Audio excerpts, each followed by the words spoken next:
आज हम बात करने वाले हैं आरबीएससी बोर्ड 2026-27 क्लास 10th का जो बोर्ड का पेपर रहने वाला है, जिसमें क्या कौन कौन से सवाल आने वाले हैं, कौन सा कितने नंबर का मतलब चैप्टर रहने वाला है उसके बारे में बात करेंगे। कौन सा 1 नंबर का आएगा, कौन सा 3 नंबर में आएगा, कौन सा 6 नंबर में आएगा, उस सब की हम बात करने वाले।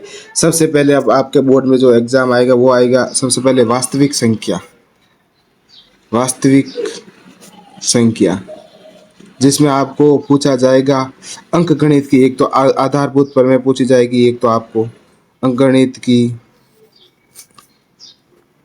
आधारभूत प्रमेय। ओके। उसके बाद में आपको आपको पूछा जाएगा अपरिमेय संख्या का पुनर्भरण कैसे होता है।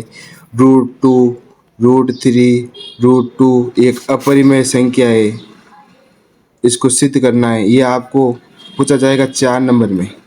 मतलब कुछ छोटे सवाल पूछे जाएंगे, 2 नंबर, 2 2 नंबर के 2 सवाल आपको ये वास्तविक संख्या के पूछे जाने वाले। ये आपका चैप्टर रहने वाला है 4 नंबर का पूरा। उसके बाद आ जाता है आपके बीज गणित। उसके बाद एलजेब्रा, उसमें आपको पूछा जाएगा बहुपद। उसमें आपको पूछा है बहुपद के शून्यकों का ज्यामितीय अर्थ बताइए। आपको ग्राफिक के अर्थ में बताना है। बहुपद के शून्यकों का ज्यामितीय अर्थ वो बताना एक बार आपको। फिर शून्यकों और गुणांकों में अंतर दिखाना आपको। शून्यकों और गुणांकों में अंतर ये दिखाना है। जो ये दोनों क्वेश्चन आपको 4 नंबर में पूछेंगे, ये 2 नंबर का और ये भी 2 नंबर का आपको पूछा जाएगा। उसके बाद आ गया रैखिक समीकरण को आपको सिद्ध करना है। रैखिक समीकरण दिया हुआ है बहुपद का, एक आपको रैखिक समीकरण दिया हुआ है बहुपद का रैखिक समीकरण। ओके।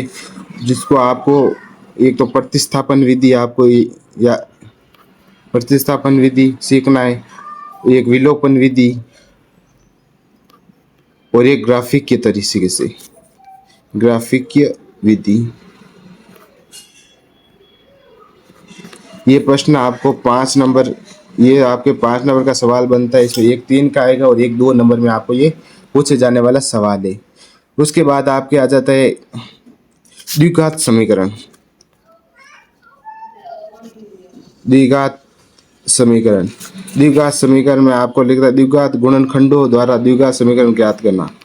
कि गुणनखंडों द्वारा द्विघात समीकरण ज्ञात करना, एक तो ये पूछा जाएगा।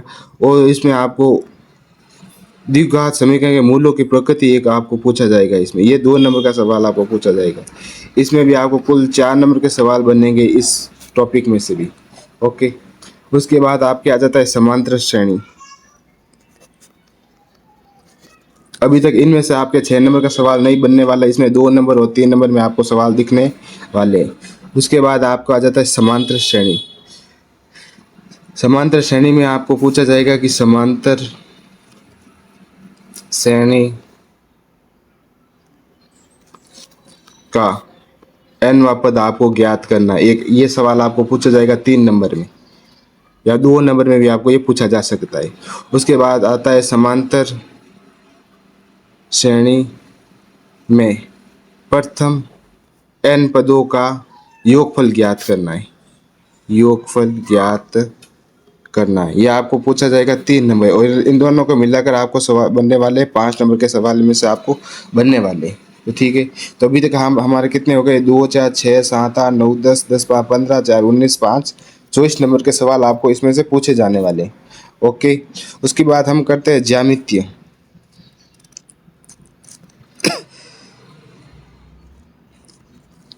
सबसे पहले त्रिभुज की समरूप आकृतियों के बारे में जानना है आपको। त्रिभुज समरूप आकृतियों के बारे में आपको जानना है, ये आपको पूछा जाने वाला है। उसके बाद त्रिभुजों की समरूपता, इसकी प्रमेय भी है, उसको प्रमेय को आपको एकदम याद करके जाना है। त्रिभुजों के समरूप की और इसके त्रिभुज समरूप आकृतियों की कसौटियाँ, एक इसकी कसौटियाँ को भी होती है, उसको भी आपको याद करके जाना है। इसमें से आपको पूछे जाने वाले हैं 4 नंबर के सवाल। शायद एक 1 नंबर का पूछा जाएगा और एक 3 नंबर में आपको ये पूछा जाने वाला है।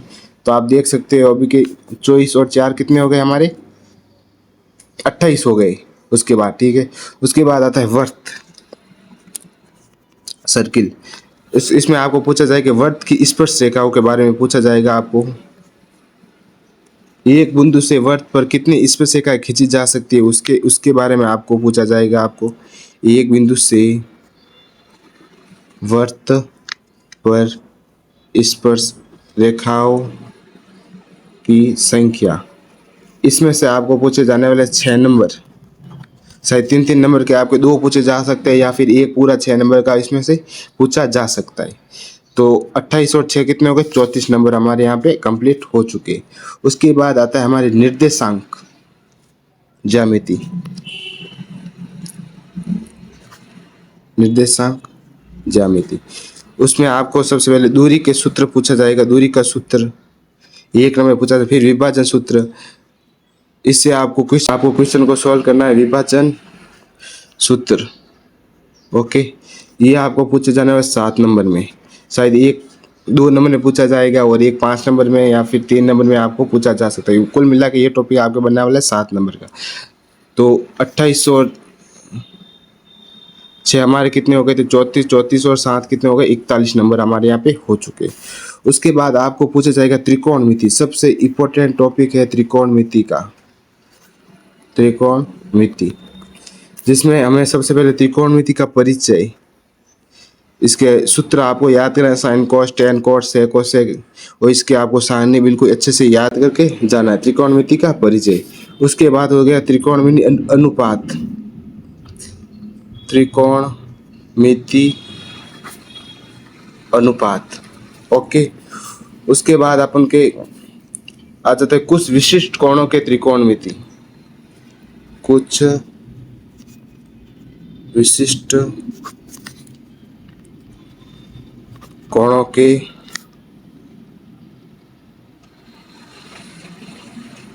त्रिकोणमिति सूत्र ठीक है। और सर्वसमीकाएं भी होती है, मतलब त्रिकोणमिति की सर्वसमीकाएं, इसमें से आपको पूछे जाएंगे 8 सवाल, इस 8 नंबर के सवाल जो 3-3 नंबर में रहने वाले हैं और आपको 1-1 नंबर में इसका रहने वाला है ठीक है। उसके बाद आपको पूछे जाता है त्रिकोणमिति के अनुप्रयोग ठीक है। मिति के अनुप्रयोग के बाद आते हैं ऊंचाई और दूरियां।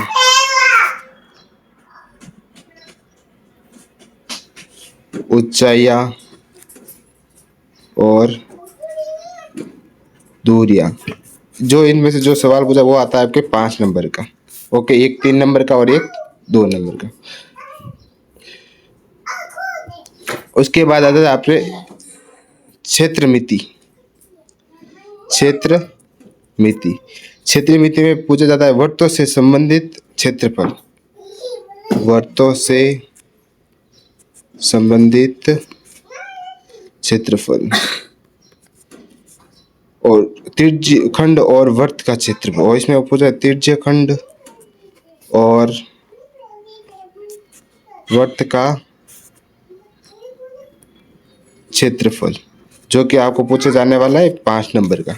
उसके बाद आता है हमारे पृष्ठीय क्षेत्रफल और आयतन। पृष्ठीय क्षेत्रफल और आयतन, इसमें बेलन का सबका, इसमें गोले का सबका क्षेत्रफल, ये इसमें से आपको 6 नंबर का सवाल पूछा जाता है सीधा 6 नंबर का। उसके बाद आ जाता है भाई सांख्यिकी। सांख्यिकी जिसमें आगे वर्गीकृत आंकड़ों का माध्य, वर्गीकृत आंकड़ों का बहुलक और माध्यिका, ये आपको ज्ञात करने वाला है। इसमें भी आपको पूछे जाने वाले 13 नंबर के क्वेश्चन पूछे जाने हैं, जिसमें आपको एक 6 नंबर का सवाल देखने को मिलेगा। ये आपके इस टॉपिक में सबसे बड़ा है जो आपको 13 नंबर दिला देने वाला है। उसके बाद आती है प्रायिकता, जो एंडिंग का पॉइंट होता है। उसके बाद आती है प्रायिकता, इसमें से एक 6 नंबर का सवाल पूछा जाता है। अभी इसके फिलहाल के लिए इसको बंद कर दिया 6 नंबर का प्रोबेबिलिटी, जिसको पासे को फेंक आपको उसमें से मान ज्ञात करने होते हैं। यूँ तो इसमें से आपको सवाल आता है, एक 3 नंबर का सवाल और एक 1 नंबर का सवाल पूछा जाता है। तो इसका टोटल मिलाकर 80 हो जाता है और 20 नंबर आपको स्कूल के द्वारा दिए जाते हैं। तो ये आपके सिलेबस रहने वाला है क्लास 10th का बोर्ड का आरबीएसई का।